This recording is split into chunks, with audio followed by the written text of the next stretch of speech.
painted a different color. The first was gold, the next celery green, then maroon.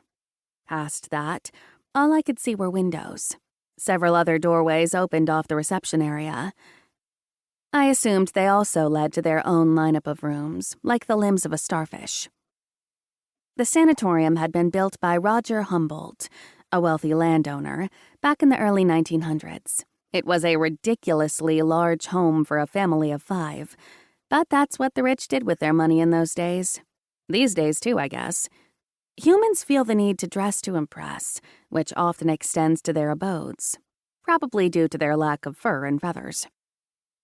Nurse Ratched, whose name tag read Nadine, tightened her already tight lips as if what she was about to say was distasteful. "She's in room 22. "Thank you." Elle patted the desk and moved toward the stairs. I gripped the handrail tightly as we ascended, something that had become second nature the past month. Stairs, balconies, cliffs, any place with altitude were especially terrifying when a poltergeist was plaguing you. It only took one stumble, one invisible push, and poof, ashes to ashes, dust to dust, as the funeral saying goes. The second floor of the sanatorium wasn't as well turned out as the first. The stairs led to a community room in which a TV blared Wheel of Fortune. One lone woman sat with her back to us on a nubby old couch, watching it. This room was round, similar to the entryway on the ground floor.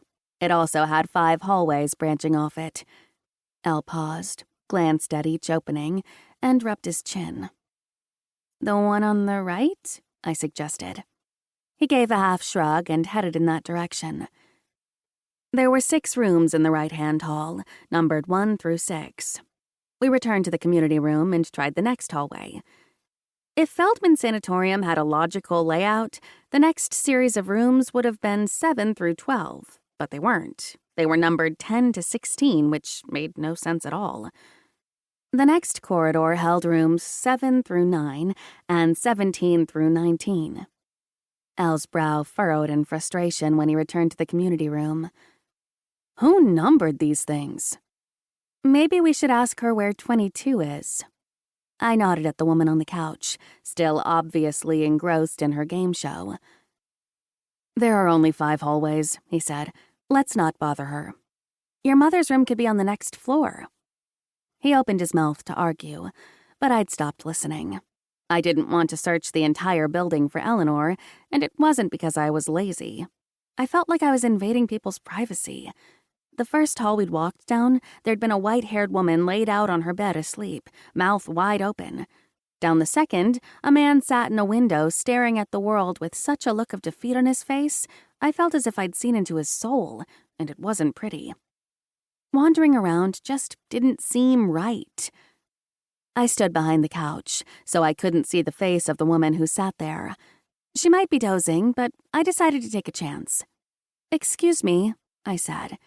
She didn't respond, so I raised my voice. "Excuse me?" Still no response. Maybe she was hard of hearing. As I approached the couch, the scent of lilacs washed over me. Since I saw no flowers, I assumed it must be a favorite hand cream of the woman's seated there. "Excuse me," I said for a third time, but she didn't turn. I placed a hand on her shoulder, brushing aside the salt and pepper hair that lay there in messy tangles, and gave her a gentle shake. That turned out to be a big mistake. 2.